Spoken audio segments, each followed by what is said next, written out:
Okay, तो chapter 7 को continue रखते हुए, जो कि बिजनेस एनवायरनमेंट वाला सेक्शन था, हमने लास्ट जो वीडियो मेरा था उसमें हमने कंटिन्यू करा था चैप्टर 7। तो उसी सीरीज को आगे बढ़ाते हुए बिजनेस एनवायरनमेंट का सेक्शन।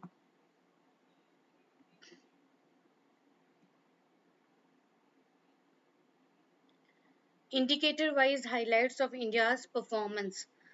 तो लास्ट जो अभी तक हमने देखा था वो ये था कि इंडिया की जो ईज ऑफ डूइंग बिजनेस है, ईज ऑफ डूइंग बिजनेस में इंडिया की रैंकिंग बेटर हो गई है 77 से 63। उससे पहले इंडिया की रैंकिंग 100 थी, 100 से 77, और 2019 में रैंकिंग 63। तो ये हुआ है इसलिए क्योंकि इंडिया ने अपने जो क्राइटेरिया है कंस्ट्रक्शन परमिट उसने बेटर ऑफ किया है, ट्रेडिंग अक्रॉस बॉर्डर ने इसमें बेटर ऑफ किया। कंस्ट्रक्शन परमिट में पहले प्रोसीजर 37 रिक्वायरमेंट होते थे, अब 20 in Mumbai, from 24 to 16 in Delhi. Time reduced from 128.5 days, almost 6 months, to just 3 months in Mumbai, and from 157.5 to 91 days in Delhi. तो ऑलमोस्ट 3 महीने में अब आपको कंस्ट्रक्शन परमिट मिल जाता है। Building Quality Control Index improved from 12 to 14 in Mumbai, 11 to 14 in Delhi. Cost of obtaining construction permit reduced from 23.2 to 5.4%. DTF इसी के वजह से स्कोर इम्प्रूव हो गया from 38 to 73. अब आता है ट्रेडिंग अक्रॉस बॉर्डर। कॉस्ट पहले से जो एक्सपोर्ट इंपोर्ट के कॉस्ट होते हैं, जो एडमिनिस्ट्रेटिव कॉस्ट होते हैं एंड फॉर्मेलिटीज कंप्लीट होती है, डॉक्यूमेंटेशन होते हैं, उसका जो प्रोसेस होता है उसमें जो कॉस्ट बेयर होता है वो पहले से बहुत ज़्यादा रिड्यूस हो चुका है। Robust risk management system has reduced inspection significantly. ठीक है, तो रोबस्ट रिस्क मैनेजमेंट सिस्टम, ये डिजिटली इंस्पेक्शन सिस्टम है जो होने की वजह से अब इंस्पेक्शन का जो प्रोसेस है मैनुअल नहीं होता, डिजिटली हो गया है, तो इससे भी टाइम एंड मनी दोनों ही बचते हैं।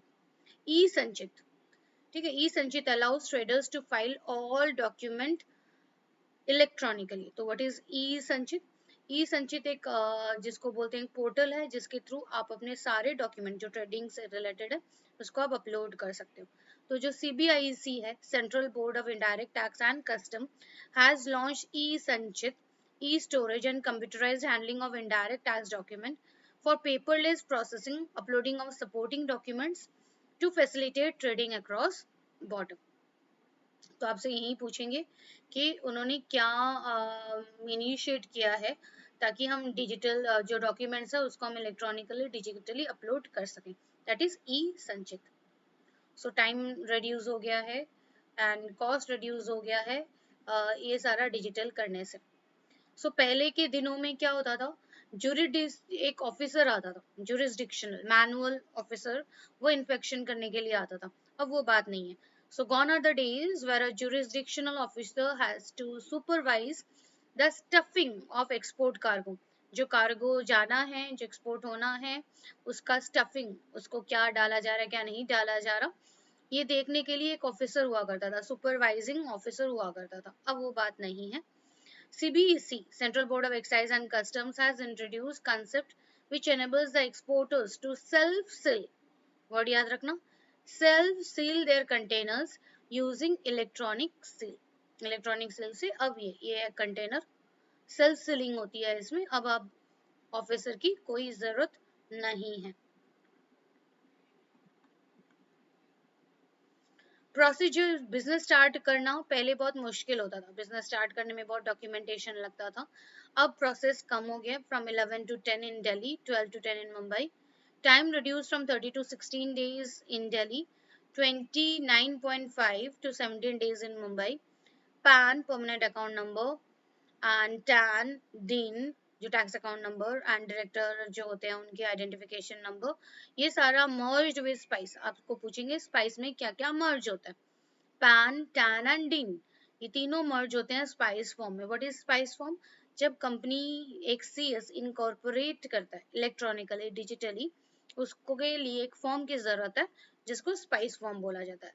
ठीक है, specified proforma for incorporating company electronically, making it a single form for company incorporation. तो इससे बिजनेस आसानी, तो पैन अलग से अप्लाई करो, टैन अलग से अप्लाई करो, डिन अलग से अप्लाई करो, इन तीनों को मर्ज करके आप फॉर्म स्पाइस जब कंपनी ही इनकॉर्पोरेट कर रहे हो तो उसमें ये सब भी आप अप्लाई कर देते हो तो ऑटोमेटिकली वो बनके कंपनी इनकॉर्पोरेट हो जाती है, तो बिजनेस स्टार्ट करना अब आसान हो गया। ठीक है, सो दिस इज स्पाइस फॉर्म। ठीक है, कंपनी का टाइप बताओ, state the class, public company है, प्राइवेट कंपनी है, वन पर्सन कंपनी है, कैटेगरी ऑफ द कंपनी, सब category of the company, company एक आईपीएससी कंपनी है या क्या कंपनी है। ठीक है, इसका company is having share capital.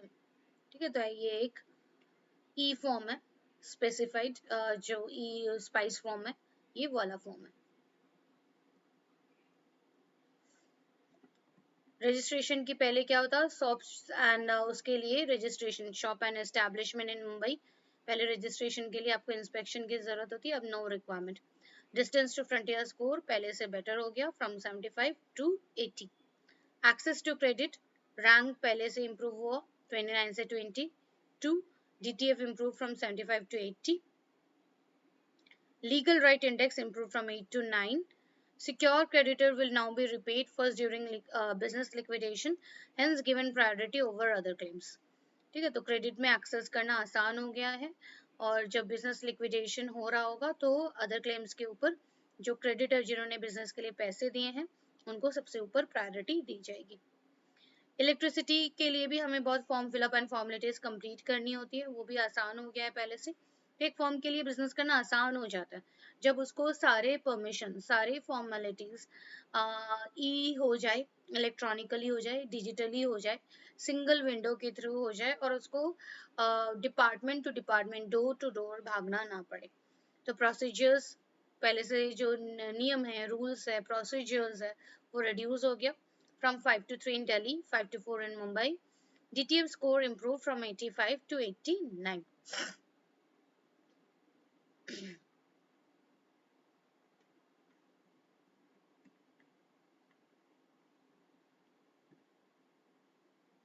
So improvement has taken place due to the commitment of the government. ठीक है, गवर्नमेंट कमिटेड है कि वो अच्छा ईज ऑफ डूइंग बिजनेस करवाएगी ही करवाएगी, तभी ये पॉसिबल हो पाता है to carry out comprehensive and complex reform supported by the bureaucracy which has changed its mindset from a regulator, very important, regulator to a facilitator. अब वो रेगुलेटर नहीं है, वो फैसिलिटेटर है, जिसकी वजह से गवर्नमेंट एक कंड्यूसिव एटमॉस्फेयर देने के लिए एकदम तैयार हो गई और इकोनॉमी में जो बिजनेस फॉर्म आ रहे होते हैं उनको फैसिलिटेशन दे रही है, उनको फेलिसिटेट कर रही हैं, उनको फैसिलिटीज दे रही हैं और हर तरीके का अच्छा एनवायरनमेंट देने की कोशिश कर रही है। इसीलिए गवर्नमेंट फैसिलिटेटर की तरह काम करता है। अब वो जिसको बोलते हैं रेस्ट्रिक्ट नहीं कर रहा। ठीक है, अब वो रेस्ट्रिक्ट नहीं कर रहा, वो अब जो कर रहा है वो है, वो हेल्प कर रहा है, हेल्पिंग कर रहा है। तो government has undertaken an extensive exercise of stakeholder consultation to understand challenges of the industry, government processes, re-engineering to provide simplified and streamlined process to create a more conducive business environment in the country. तो government ने बहुत सारे ऐसे exercises लिए हैं, process करा है, जो इंडस्ट्री के चैलेंजेस है उसको एक्सेप्ट किया है, उसको ओवरकम करने की कोशिश की है, इंडस्ट्री को हेल्प करने की कोशिश की है एंड गवर्नमेंट ने कोशिश की है कि एक स्ट्रीमलाइन एक प्रोसेस, एक जिसको बोलते हैं एकदम हैसल फ्री एक प्रोसेस क्रिएट किया जाए, सिंपलेस्ट तरीके से, सिंपलेस्ट वे से जो इजीली फॉलोड हो, ऐसे स्टेप्स लिए जाएं और फर्म एंड कंपनीज को हेल्प किया जाए ताकि वो अपना बिजनेस यहाँ आसानी से कर सके, ईज ऑफ डूइंग बिजनेस। तो इसमें देखो इंडिया 2018 और हम तो 2018 एंड 19 यदि हम कंपेयर करें, स्टार्टिंग बिजनेस में इंडिया की रैंकिंग 156 थी, 2019 तक आते आते इम्प्रूवमेंट 137 रैंकिंग इम्प्रूव, पहले 181 रैंकिंग हुआ करती थी कंस्ट्रक्शन परमिट में, अब सिर्फ 52। ठीक है, 29 रैंक, 24, तो रैंकिंग देखो धीरे धीरे इम्प्रूव भी हो रही है, 146, 80। ठीक है, तो रैंकिंग काफी इम्प्रूव है बहुत सारे सेक्टर्स में। तो ओवरऑल रैंकिंग 100, पहले 100 था, अब 77 रैंक।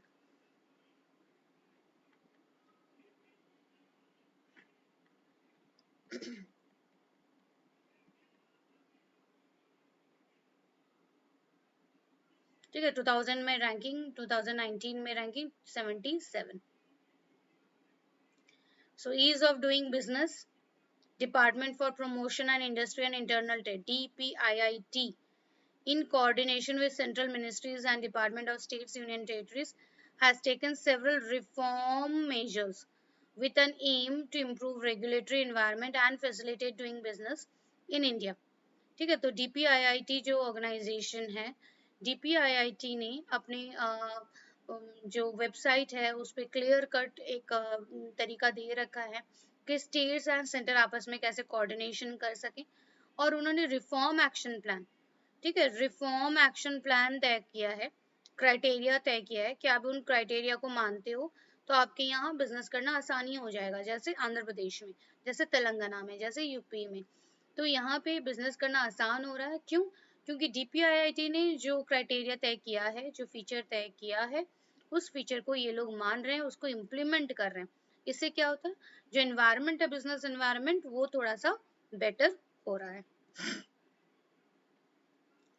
जैसे the minimum capital requirement for public and private company has eliminated under Companies Act 2015। ये एक स्टेप है जो गवर्नमेंट ने लिया है to start a business thoroughly easily। Spice form introduce किया है, simplified pro forma for incorporating company electronically by merging 5 different application। क्या क्या एप्लीकेशन? पैन, टैन, डिन, ठीक है, name reservation, company incorporation, company incorporation, director identification number, permanent account number, collection account number, tax account number, ये सारा एक ही form में मर्ज हो गया, which is spice form.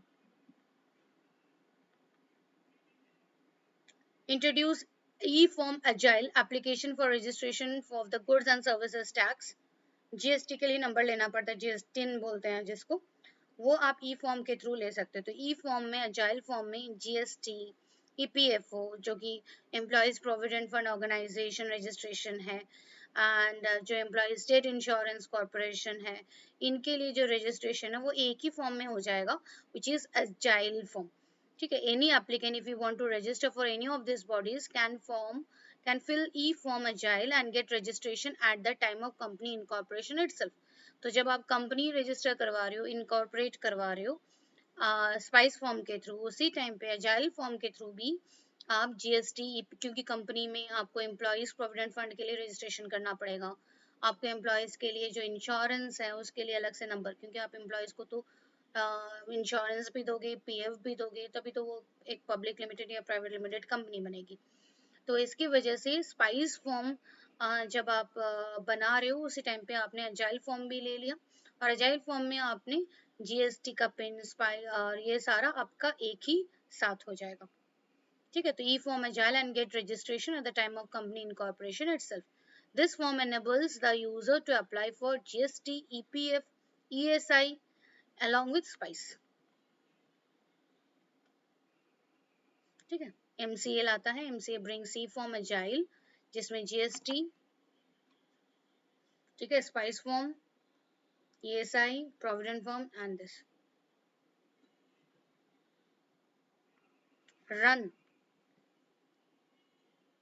reserve unique name, launch of a new and simplified web-based service that is run, reserve unique name for reserving, name reservation company का या brand का name reservation होगा, तो उसके लिए उन्होंने एक वेब बेस्ड सर्विस लॉन्च की, run, reserve unique name। This has also removed the requirement to use a digital signature certificate during name reservation, DSC। Incorporation fee reduced to 0 for companies with authorized capital up to 15 lakh तक आपका कोई भी cost नहीं लगेगी, incorporation फी नहीं लगेगी। The requirement to issue a physical PAN card, पहले की तरह फिजिकल पैन कार्ड दिखाने की कोई जरूरत नहीं है। Additionally, PAN and TAN are mentioned in the certificate of incorporation, which is considered as a sufficient proof of PAN and TAN। तो पैन अब आपको डिजिटली आपके पास ई फॉर्म में है, तो आपको मैनुअली दिखाने की, फिजिकल पैन दिखाने की आपको जरूरत नहीं है। पहले डिजिटल सर्टिफिकेट की भी जरूरत पड़ती थी, अब वो भी, क्योंकि ऑटोमेटिकली पैन में आपका सर्टिफिकेशन होता है, इसीलिए सर्टिफिकेशन की भी जरूरत नहीं है, डिजिटल सिग्नेचर की भी जरूरत नहीं।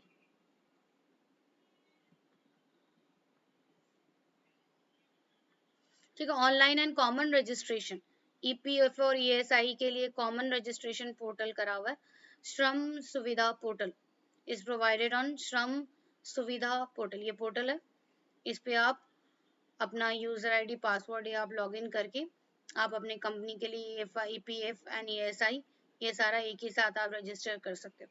आप एजाइल में भी कर सकते हो, एजाइल में पे आपका जीएसटी भी रजिस्ट्रेशन मेनली एजाइल जीएसटी के लिए होता है, और श्रम सुविधा पोर्टल आपकी ईपीएफओ और ईएसआईसी के लिए होता है। ठीक है, मुंबई एंड दिल्ली में तो अब मैनुअल इंस्पेक्शन ऑलमोस्ट खत्म ही हो चुका है। Shops and Establishment Act are provided in real time without any cost and any inspection. और जीएसटी रजिस्ट्रेशन के लिए बैंक अकाउंट डिटेल्स की भी कोई जरूरत नहीं है। कंस्ट्रक्शन परमिट पहले से यदि हम देखें तो दिल्ली एंड मुंबई में सिंगल विंडो सिस्टम कर दिया गया है ताकि कंस्ट्रक्शन आसानी से परमिशन मिल सके। Unified building bylaws 2016 have been introduced in Delhi। ठीक है, ये लॉज है जिसके ये देखो principles which are underlying unified जो building bylaws है उसमें क्या है, classifying the building with unit as a family and mentioning the requirement। building को classify करना है, residential commercial, ठीक है, classify करना as a unit with unit as a family and mentioning the requirement, क्या purpose पे क्या need पे वो बना है। classify rooms according use and then specify minimum standard of each room with respect to size, height, floor area, ventilation। ये सब आपको यूनिफाइड बायलॉज में आपको मेंशन करना होता है। हाइट, गेट, कहाँ गेट बनेगा, कितने हाइट का बनेगा, मार्जिनल स्पेस कितना रखा जाएगा, सुटेबल एफएसआई जो स्टैंडर्ड होता है वो आप कितना आप मेंटेन कर रहे हो। with respect to drainage and water supply, specify setbacks, light plan and margin, specify minimum size, so it is according to size, height and measurement of rooms, gate, balcony, main gate, जहाँ बना है उसका proper inspection and ये सारा इसको बोला जाता है यूनिफाइड बाई लॉज। यदि आपको जो कंस्ट्रक्शन परमिट है वो यदि आपको टाइम पे नहीं मिलता है, टाइमलाइन के अंदर नहीं मिलता है, तो it will be deemed approval, मतलब ऑटोमेटिक अप्रूवल मान लिया जाएगा। तो नेचुरली कंस्ट्रक्शन से रिलेटेड जो अप्रूवल्स हैं जो दे रहे हैं उन पे ह्यूज प्रेशर होता है कि वो एक टाइम फ्रेम के अंदर, टाइमलाइन के अंदर उनको परमिशन दे दे। अदरवाइज गवर्नमेंट ने ये तय कर ही लिया है कि वो ऑटोमेटिक परमिशन दे दी जाएगी। और बाद में यदि कोई केस हुआ, बाद में यदि कुछ गड़बड़ हुआ उस बिल्डिंग में regarding height, width and gates and windows and electrification, तो उस जो जिसने ये अप्रूवल दिया है उसका फिर जॉब ही जाएगी। ठीक है, तो नेचुरली वो अपने आप को प्रोटेक्ट करने के लिए प्रॉपर इंस्पेक्शन, प्रॉपर जो कंस्ट्रक्शन परमिट है उसके लिए यूनिफाइड बायलॉज फॉलोड हो रहे हैं कि नहीं हो रहे, ये देख के अप्रूवल देना है। Risk-based classification of building has been introduced for fast-tracking building plan approval, inspection and grant of occupancy come certification, जो कम completion certificate होता है। ठीक है, तो क्लासीफाई किया जाता है ताकि जल्दी से जल्दी उनको ऑक्यूपेशन सर्टिफिकेट दे दिया जाए और तभी आपके लिए बिजनेस करना आसान होगा। क्योंकि पहले तो आप फॉर्म बनाओगे, बिल्डिंग खड़ी करोगे, उसके लिए परमिशन लोगे, परमिशन ले लिया तो अब उसको स्टार्ट आपको करना है, उसके लिए भी आपको सर्टिफिकेशन चाहिए। Requirement of submitting notarize certificates और affidavits for building plan approval has been replaced with e undertaking. ठीक है, ई अंडरटेकिंग की जरूरत है, अब एफिडेविट और वो सब अब जरूरत नहीं है। मल्टीपल इंस्पेक्शन पहले होते थे, अब सिंगल जॉइंट इंस्पेक्शन होता है। Road cutting and restoration of water and sewer connection आगे से ज्यादा सिंप्लीफाई हो चुका है। Electricity process for internal wiring inspection of electrical, जो इंस्पेक्शन है पहले से अब एलिमिनेट कर दिए गए हैं। वायरिंग इंस्पेक्शन होता था उसके लिए टीम आती थी, अब वायरिंग का कोई इंस्पेक्शन नहीं होता क्योंकि सब अब इंटरनल वायरिंग होती है, बाहर की कोई वायरिंग होती नहीं। सर्विस लाइन का जो चार्ज है इलेक्ट्रिसिटी के लिए वो अब फिक्स कर दिया गया है 25,000 25,000 in electrified areas for low tension load up to 150 kilowatt. Time taken by the utility to carry out external connection work has been reduced. तो पहले की तरह अब बात नहीं है, आपको इलेक्ट्रिसिटी जल्दी और अच्छे तरीके से और आसानी से और फास्ट मिल रही है। इंस्पेक्शन उतना नहीं है और कंस्ट्रक्शन का पैटर्न बदल चुका है। तो इसीलिए अब इलेक्ट्रिसिटी मिलना आसान हो गया। क्रेडिट पहले से ज़्यादा आसान हो गया बैंकिंग एंड एनबीएफसी के लिए। टैक्सेस में ह्यूज रिफॉर्म आए हैं। 17 इनडायरेक्ट टैक्स जो थे, स्टेट एंड सेंट्रल जो इनडायरेक्ट टैक्सेस थे, उसको रिप्लेस कर दिया गया है गुड्स एंड सर्विसेज टैक्स से, जीएसटी से। और ये पहले जीएसटी किसका था? सेनवैट, वैल्यू एडेड टैक्स जो होता था, उसको state VAT and central VAT उसको ही रिप्लेस करके जीएसटी इंडिया में लागू हो गया फ्रॉम 2017। ठीक है, जीएसटी लागू हो चुका है। और जीएसटी 17 इनडायरेक्ट टैक्स को, जो मल्टीपल टैक्सिंग सिस्टम था और उसका एक कास्केडिंग इफेक्ट था, एक मल्टीपल इफेक्ट था, जिसकी वजह से प्राइस ज्यादा दिखती थी, कंज्यूमर पे बर्डन ज्यादा था। तो उसी के लिए जीएसटी अब बना है, रिप्लेस कर दिया पुराने सारे मल्टीपल टैक्स सिस्टम को। अब सिंगल टैक्स सिस्टम इनडायरेक्ट में, which is goods and service tax, 17 indirect tax. India में वैसे डुअल जीएसटी है। ठीक है, डुअल जीएसटी है, state and central, state GST and central GST, national GST. Corporate income tax पहले से कम हो गया, 30 to 25%। Electronic system for payment of social security contribution has been introduced, making payment easier, making payment of EPF mandatory electronically. Administrative charges on employees provident fund scheme 1952 have been reduced in March 2017 from 0.85% to 0.65% monthly pay। ठीक है, तो ये किस चीज का हम कर रहे हैं? हम ये देख रहे हैं फैसिलिटी कि टैक्सेस कितना इम्प्रूव हुआ है। टैक्सेस में जीएसटी इम्प्रूव होने से कॉम्प्लेक्सिटीज कम हो गई, इनकम टैक्स कम कर दिया गया है, सोशल सिक्योरिटी जो पेमेंट है वो आसान हो गई है, ईपीएफ की पेमेंट आसान हो गई है, चार्जेस कम कर दिए गए हैं। फिर आता है ट्रेडिंग अक्रॉस बॉर्डर। ठीक है, ट्रेडिंग अक्रॉस बॉर्डर।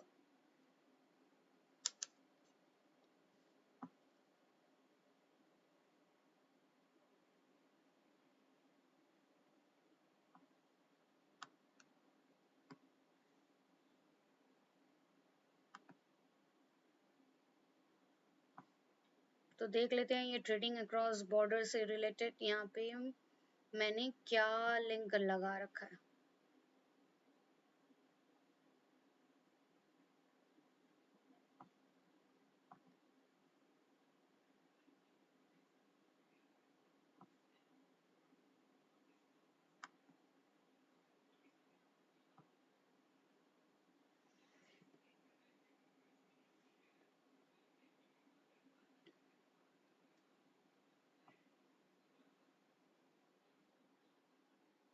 ठीक है, shipment in India door to on board, कैसे ये शिपमेंट हो रहा है।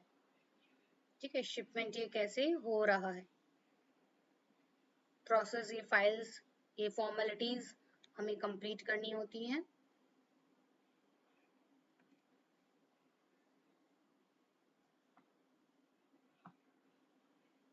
Step by step. Freight forwarder, ticketing agents, the mode of shipment of the cargo।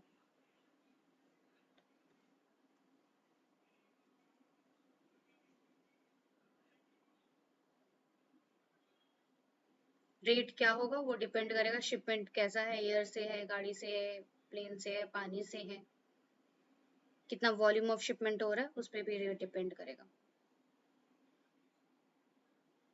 ये प्रोफॉर्मा इनवॉइस है, सामने वाला जो बायर है उसके डिस्कशन के बाद उसको ये इनवॉइस दे दिया जाता है, पेमेंट दे दी जाती है, क्या गुड्स हैं उसका प्रॉपर डिस्क्रिप्शन होता है, payment cash, card, digital payment होगी, ट्रांसपोर्टेशन कुछ भी। फिर प्रोसेस बताया जाएगा कि कैसे पैकिंग मटेरियल यूज होना है, कौन सा यूज होना है, ये प्रोसीजर फॉर्म है।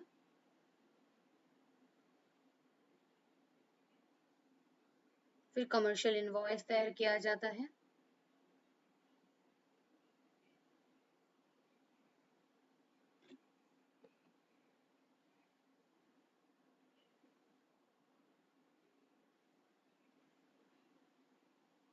दिख रहा है, ये डिटेल हमें फिल करनी होती है।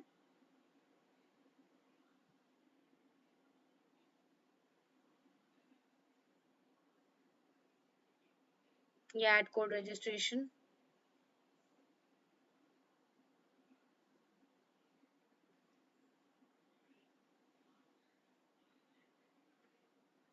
Authorise dealer code number, bank की detail, port of shipment by exporter after the issuance of IEC from DGFT।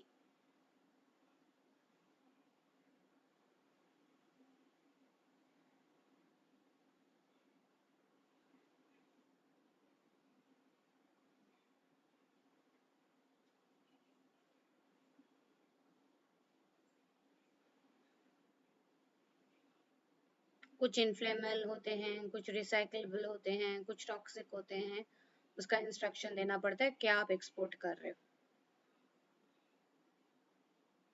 Safety instruction भी साथ में जाएंगे।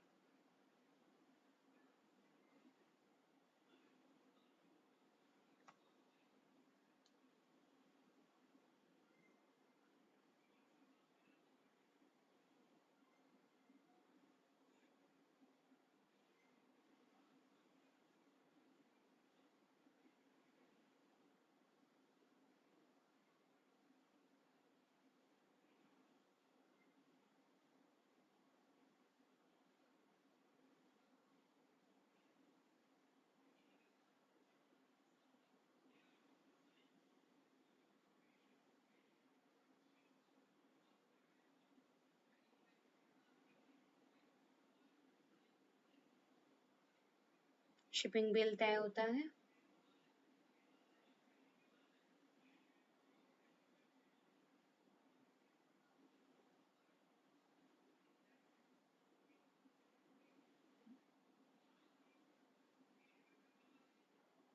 शिपिंग बिल तैयार होने के बाद वो पोर्ट पे चला जाता है।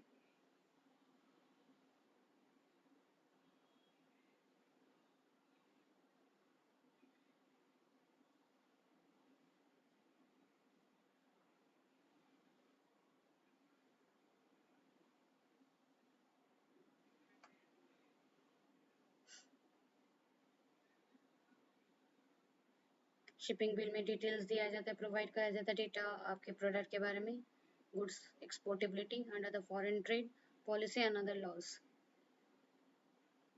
आइस गेट पे इसको अपलोड किया जाता है, स्विफ्ट क्लियरेंस।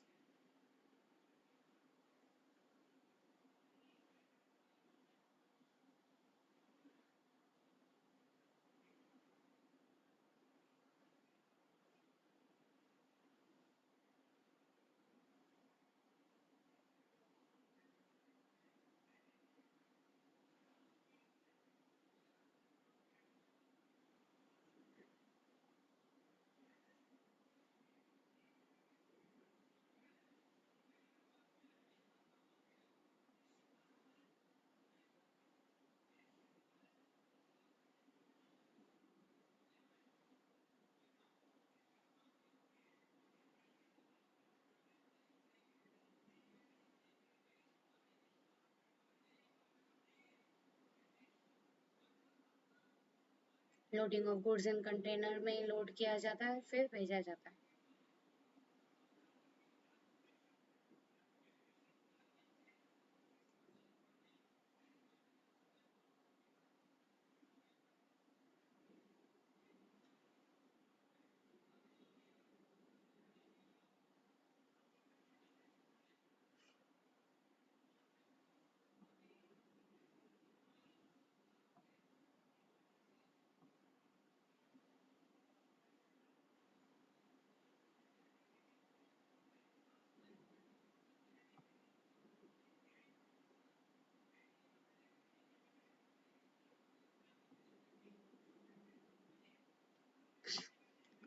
ठीक है, तो ये था हमारा trading across border.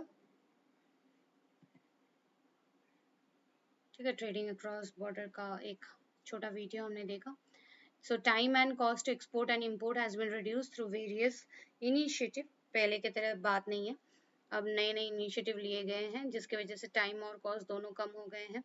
Infrastructure develop, जो पोर्ट पे इंफ्रास्ट्रक्चर है उसको डेवलप किया गया है। इलेक्ट्रॉनिक सीलिंग अब होती है, जिसके वजह से भी अब पोर्ट का डेवलपमेंट हो गया है। और electronic submission of supporting document with digital signatures, ठीक है। तो इससे भी बॉर्डर, जब आप ट्रेड करते हो, एक्सपोर्ट या इंपोर्ट करते हो, वो टाइम भी कम लगता है, कॉस्ट भी कम लगता है। Enhancement of risk-based inspection for both import and export, whereby only about 5% of goods are physically inspected. अब physical inspection बंद हो गया, only 5% of the goods are inspected. तो risk-based inspection होती है for both import and export. Advance bill of entry, ठीक है। अब जो वेसल आएगा, जो कंटेनर आएगा, प्रोडक्ट लेके आएगा, उसके आने से पहले बिल ऑफ एंट्री पहले से ही दे दी जाती है, ताकि बिजनेस जल्दी से जल्दी पोर्ट पे आते ही बिजनेस स्टार्ट हो सके। Allows importers to start the process of customs clearance before the arrival of the vessel. Vessel आने से पहले कस्टम क्लियरेंस उनको मिल जाए। इक्विपमेंट ऑफ द नवा शेवा पोर्ट, मुंबई में जो पोर्ट है उसको Nhava Sheva port has been upgraded by adding 15 new rubber tyre gantry cranes add किए गए हैं, जिससे कंटेनर उतारना चढ़ाना आसान होगा। Phase 1 of the fourth container terminal at Jawaharlal Nehru Port Trust with an additional annual capacity of 24 lakhs, ठीक है, 24 2 lakh, yes 24 lakh, this is TU, 20 equivalent units, was completed in February 2018. ये Jawaharlal Nehru port trust की एक pick जो आप screen पे देख रहे हो, बहुत ही बड़ा, बहुत ही गैलेंट, बहुत ही big infrastructure, strong infrastructure. Mumbai is one of the busiest port. वैसे सबसे बिजिएस्ट पोर्ट है कांडला, गुजरात में कांडला पोर्ट, ये सबसे बिजिएस्ट पोर्ट है। और ये जो पोर्ट आप देख रहे हो, ये मुंबई का पोर्ट है, जवाहरलाल नेहरू पोर्ट, ठीक है, ये मुंबई का पोर्ट है। जो अदानी टर्मिनल है वो कांडला वाला अदानी टर्मिनल है, यहाँ पे जो लिखा हुआ देखो, Adani CMA Mundra terminal private limited, Kandla में है, जिससे 1 लाख 13 लाख 20 इक्विवेलेंट यूनिट से इम्प्रोवाइज किया गया, कैपेसिटी बढ़ाई गई है। E-Sanchit online application system under single window interface for trade has been implemented. It allows traders to submit all supporting document electronically with digital signature. अभी हमने वीडियो में भी देखा, E-Sanchit के through single window ice gate के through swiftly आप अपने documents को अपलोड कर सकते हो। Swift single window interface for trade, देखो स्टेप्स यहाँ पे एक बार और दिए हुए हैं। ट्रेडर और agent submits all information required for shipment once the single window service provider opens up. अब रेस्पॉन्स, अब ये जाएगा सिंगल विंडो में, आपको सॉर्ट करना पड़ेगा, फिल्टर करना पड़ेगा। टारगेटेड जो रेसिपिएंट है, बैंक एजेंसी, उसका जाना है इन द प्रॉपर सीक्वेंस और flow and returns to the trader again, वापस आता है, ठीक है। प्लांट के बारे में annual quarantine, customs, bank, chamber of commerce, tobacco board, इनसे रिलेटेड यदि है तो इन सब के पास ये डेटा जाएगा, इन सब का डॉक्यूमेंट लिया जाएगा, इनकी ट्रेडिंग इंफॉर्मेशन इनको दी जाएगी, और इनसे जो रिस्पॉन्स वापस आएगा कि हमने एनओसी दे दिया है, तो ये वापस सिंगल विंडो पे आता है और क्लियरेंस उनको मिलती है। तो response from various authority and financial organisation are returned to the trader and all positive final response, ठीक है, सबसे एनओसी मिल गई है। यदि आपका प्रोडक्ट के लिए आपको प्लांट का, एनिमल का या कस्टम्स का या बैंक का, इन सब का क्लियरेंस चाहिए, तो पहले आपने इनको भेजा, अपना डिटेल भेजा कि मैं एक्सपोर्ट कर रहा हूँ, इतना कर रहा हूँ, ये वो, इन्होंने वापस आपको परमिशन दे दी कि हाँ इन्होंने एक्सपोर्ट के लिए हमसे लोन लिया था, इन्होंने एक्सपोर्ट के लिए ही ये लैब टेस्ट करवाए थे। यदि उन्होंने एनओसी दे दिया है, वापस इन ट्रेजर के पास जाएगा और अब वो ट्रेडिंग कर सकता है। Enforcing contract, ये बड़ा important है एक सेल्स स्टूडेंट के लिए। National Judicial Data Grid has been introduced, which makes it possible to generate a case measurement report on local courts, ठीक है। National Judicial Data Grid, ठीक है, इसको एक बार देख लेते हैं, National Judicial Data Grid क्या है। ये एक ऐसा ग्रिड है जिसमें आपको देश के टोटल जो केसेस हैं उनके बारे में आपको, देखो नेशनल जुडिशियल ग्रिड, उसके बारे में आपको टोटल डेटा मिल जाएगा, कितने केस पेंडिंग है, कितने केस करंटली चल रहे हैं, क्या आगे उनका क्या होने वाला है, ये देखो, this is the list, total civil cases, ठीक है, 99 लाख, 9,90,000 नहीं, 99 lakhs total criminal cases, total cases which is more than 1 year old, cases which is more than 1 year old, criminal cases, ठीक है, civil cases which is more than 1 year old, you need 10, 100,000, 10,000, lakh, 10 lakh, 78 lakhs, 21 lakhs, 2 crore, 3 crore, इतने cases तो pending है, ठीक है। So pending cases 0 to 1 year, देखो पूरा data grid है ये, पेंडिंग केसेस कितने हैं, 1 साल से 3 साल के पुराने केस कितने हैं, क्रिमिनल केसेस कितने हैं, सिविल केसेस कितने हैं, 30 साल से पुराने केसेस कितने हैं, and so on. So this is national judicial data board.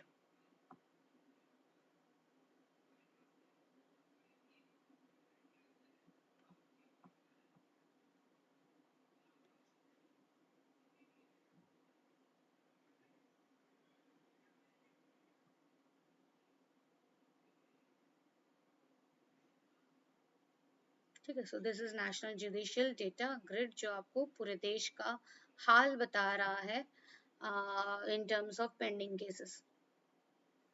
So National Judicial Data Grid has been introduced, which made it possible to generate case report on local courts. The Commercial Court Act 2015 has been amended to reduce the pecuniary jurisdiction. जो pecuniary jurisdiction है उसको reduce करने के लिए commercial court ने 2015 में कुछ amendments किए। What is this pecuniary? It means cases which is related to money. ठीक है, pecuniary jurisdiction tries to address whether a court of law can try cases and suits of the monetary value of the case or suit in question. For example, consumer court have different pecuniary jurisdiction of commercial court from 1 crore to 3 lakh to establish commercial court at district level. तो 1 लाख से 3 लाख से 1 करोड़ तक का case है जिसमें 1 लाख इतने करोड़ पैसे तक आपका मनी इन्वॉल्व है, 1 करोड़ रुपए या 3 लाख से 1 करोड़ तक का पैसा इन्वॉल्व है, तो वो डिस्ट्रिक्ट लेवल पे ही सॉल्व करा जाए, उसके लिए कमर्शियल कोर्ट ने अपने कुछ अमेंडमेंट्स किए हैं जिससे डिस्प्यूट्स जल्दी और अमिकेबली सॉल्व हो सकते हैं। 3 टाइप ऑफ जुरिस्डिक्शन होते हैं। ओरिजिनल, जहाँ केस को पहली बार हियर किया जाता है, और the court that gets to hear the case first.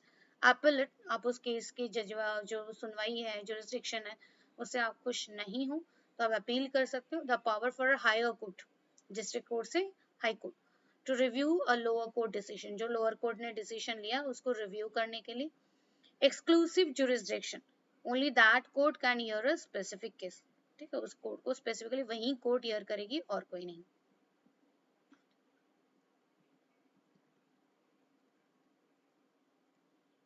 तो बैंक, देखो ईज ऑफ डूइंग बिजनेस में बड़ा इंपॉर्टेंट एक सेक्शन होता है रिजॉल्विंग इंसॉल्वेंसी। इंसॉल्वेंसी को हम कितने अच्छे से सॉल्व कर सकते हैं। तो insolvency and bankruptcy code has been adopted that introduced a reorganization procedure for corporate debtors and facilitated continuation of the debtors business during insolvency proceeding। जब प्रोसीडिंग चल रही होती है तब वो बिजनेस अपना कर सके, कॉर्पोरेट डेप्टर्स को मैनेज कर सके, कंटिन्यूएशन ऑफ बिजनेस, बिजनेस को वो कंटिन्यू कर सके इवन इफ इंसॉल्वेंसी केसेस चल रहे हैं। इससे उसका बिजनेस जो ऑलरेडी लॉस में और ज्यादा लॉस में नहीं जाएगा। प्रोफेशनल ऑर्गेनाइजेशन, इन जो इंस्टीट्यूट ऑफ इंसॉल्वेंसी बोर्ड जो क्रिएट किया गया है वो टाइम फ्रेम के अकॉर्डिंग इंसॉल्वेंसी केसेस को सॉल्व कर रहा है। और इंसॉल्वेंसी केसेस में जो एसेट की मॉनिटरिंग है, जो वैल्यूएशन है, वैल्यूअर है, उनका बड़ा इंपॉर्टेंट रोल रहता है। तो वो अपना वैल्यूएशन प्रॉपर तरीके से करे, उसके लिए प्रोफेशनल की टीम बनाई गई है ताकि इफेक्टिव हैंडलिंग हो सके, ठीक है। Time bound resolution process is done under, जो इंसॉल्वेंसी बोर्ड है वो टाइम बाउंड मैनर में इंसॉल्वेंसी केस को जल्दी से जल्दी सॉल्व करे। Section 42 of the Insolvency and Bankruptcy Code 2016 has been amended to provide that a creditor has a right to object to decision। जो क्रेडिटर है वो जो भी डिसीजन बोर्ड रहेगा उससे यदि वो खुश नहीं है तो वो ऑब्जेक्ट कर सकता है। अब बिजनेस जो डीपीआईआईटी की जो टीम है उन्होंने जो रिफॉर्म एक्शन प्लान दिए उसके हिसाब से ये सारे स्टेट, सारे यूनियन टेरिटरीज ने उसको इम्प्लीमेंट करने की कोशिश की। जिसने ज्यादा इम्प्लीमेंट किया ऑफ कोर्स उसको ज्यादा बेनिफिट मिला और उसकी ranking ease of doing business में स्टेट वाइज उसकी रैंकिंग ऊपर की तरफ है। तो reform action plan regularly change भी होते हैं, जैसे जैसे सिचुएशन बदलती है, रिकमेंडेशंस बदलते हैं, प्लानिंग बदलती है, एक्शन प्लान बदलते हैं, और वो स्टेट को इम्प्लीमेंट किया जाता है। तो ये सारा इंफॉर्मेशन वेबसाइट पे, डीपीआईआईटी के वेबसाइट पे अवेलेबल है। आप उसको वेबसाइट पे जाके भी आप उसको देख सकते हो। ठीक है, तो डीपीआईआईटी के बारे में यदि हम देखें,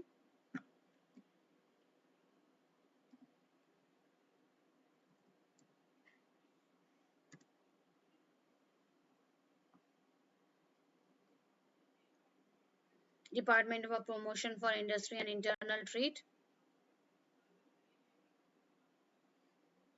ठीक है, स्टार्टअप इंडिया, देखो किन किन चीजों के बारे में है। Ease of doing business reform, reform update for doing business report 2000, reform action plan,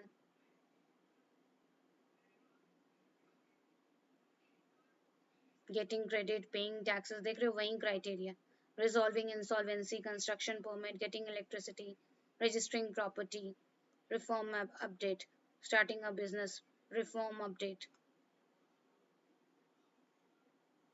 ठीक है, स्टार्टिंग अ बिजनेस के लिए reform update. So this is DPIIT का official website. Make in India का लोगो, स्वच्छ भारत का लोगो।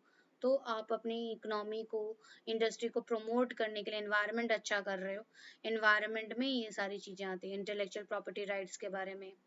ठीक है, industrial information system, north east के लिए क्या क्या स्कीम लगाई गई है, about the scheme for north east.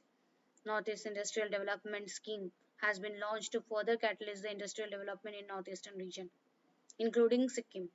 It has come into force from 1st April 2017 and will remain in force up to 31st March 2022. The scheme covers new units in manufacturing and service. ठीक है, Guwahati, radiation,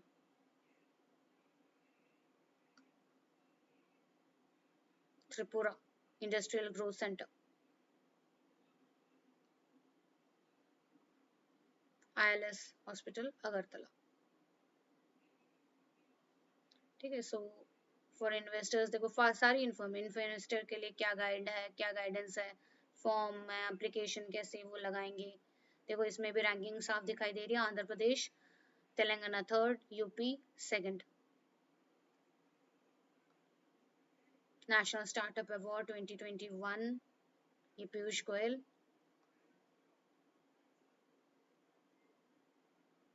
BRAP ranking, honourable finance जो minister Nirmala Sitharaman. Top improver Himachal Pradesh.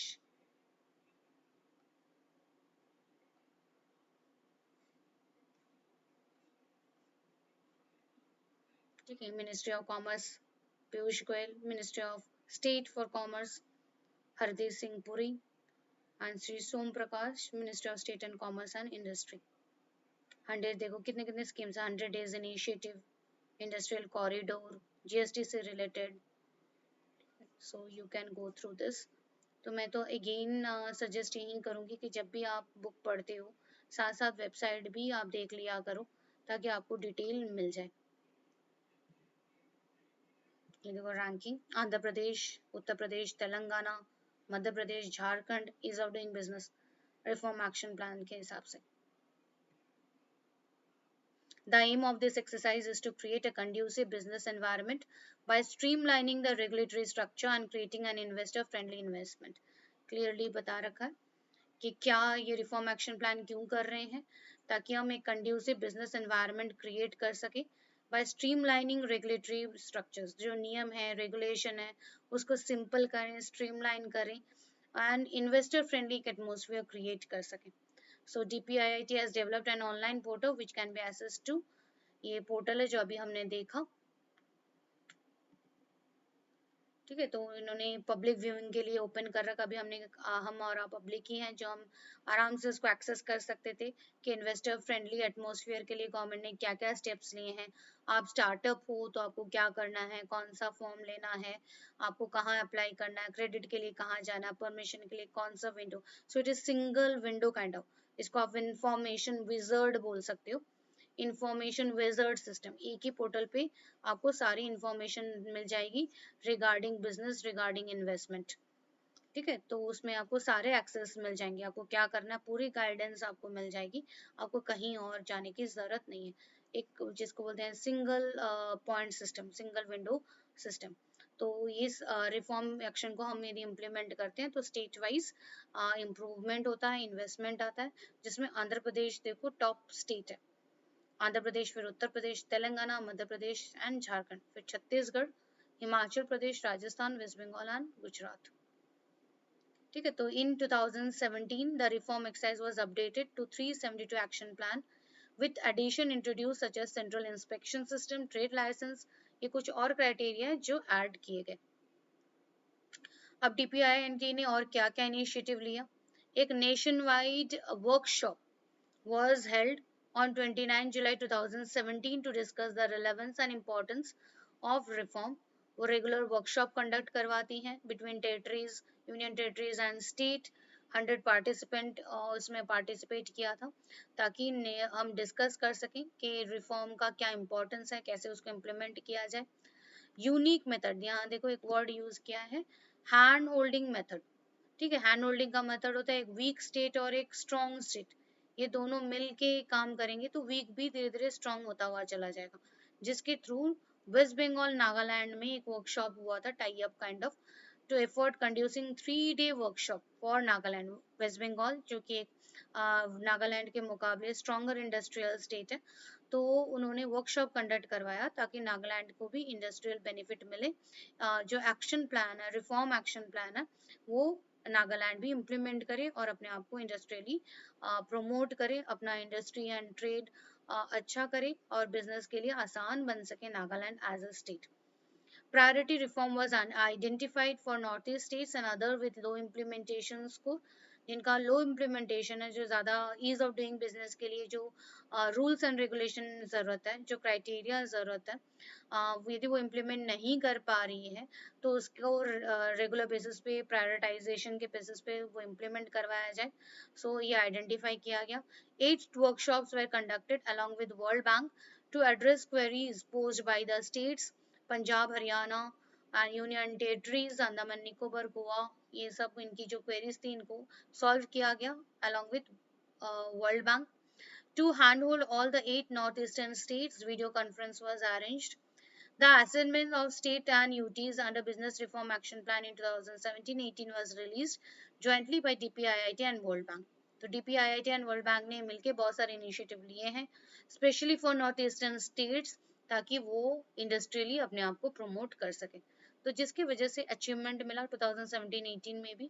19 state have design a uniform design information wizard, जो कि all approval के बारे में, registration के बारे में, टाइमलाइन, प्रोसेस, इन सब के बारे में एक ही सिंगल विंडो पे वो सारी डिटेल बताएगी। 21 state have design and implemented online single window system. 16 state construction permit with in 45 days.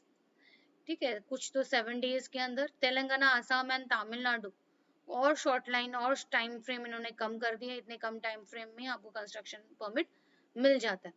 21 states have implemented a GI system, Geographical Inspection System, जिससे लैंड का परफेक्ट यूज पता चल जाएगा।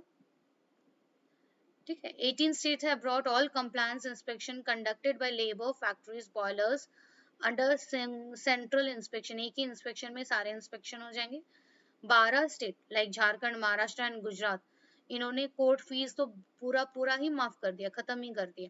ठीक है, तो इससे भी बिजनेस करने में आसानी होती है।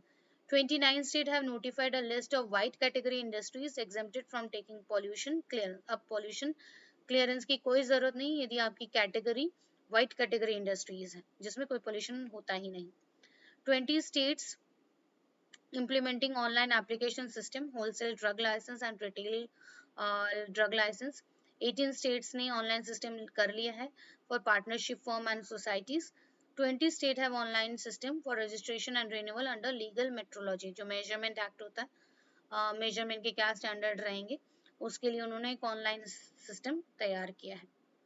ठीक है, तो ये देखो बिजनेस जो एक्शन प्लान है 2019 for state, 80 point action plan has been prepared by DPIIT and shared with all the state.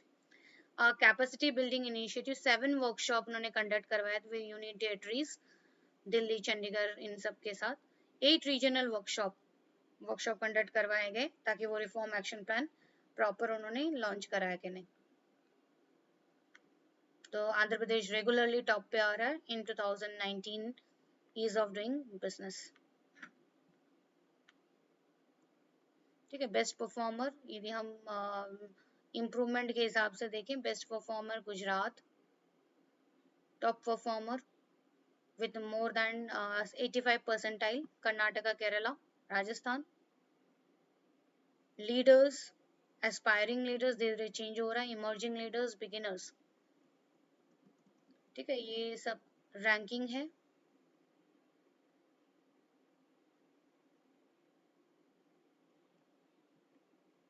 District reform action plan, ठीक है, उसके हिसाब से ये एक रैंकिंग है। ठीक है, तो that was chapter 7 business environment CSWT के स्टूडेंट्स के लिए। होपफुली आपने अच्छे से इस पूरे चैप्टर पूरे सेक्शन को आपने अच्छे से देखा पढ़ा, और मॉड्यूल डेफिनेटली ICSI वाला मॉड्यूल आपको फॉलो करना ही करना होता है। लेकिन साथ साथ जब भी आप मॉड्यूल पढ़ रहे होते हो, मेरा एज यूजुअल एडवाइस यही रहेगा, साथ में नोटबुक लेके बैठो ताकि आप इंपॉर्टेंट पॉइंट जॉट डाउन कर सको। That is the ideal way of study. And along with that go through website, जो भी आपको इन्फॉर्मेशन मिल रहा है उसका प्रॉपर गवर्नमेंट ऑथराइज जो वेबसाइट होती है, कोई भी वेबसाइट देखने का कोई फायदा नहीं है। गवर्नमेंट ऑथराइज या गवर्नमेंट के जो वेबसाइट्स होते हैं, गवर्नमेंट की जो मिनिस्ट्री होती है उसके जो वेबसाइट होते हैं, उन वेबसाइट पे जाके आप सर्च करोगे तो उस पर्टिकुलर टॉपिक के बारे में और थोड़ा सा डिटेल एनालिसिस आपको मिल सकता है। ठीक है, so that was chapter 7 CSWT students के लिए फ्रॉम सपना बैथ। Thank you.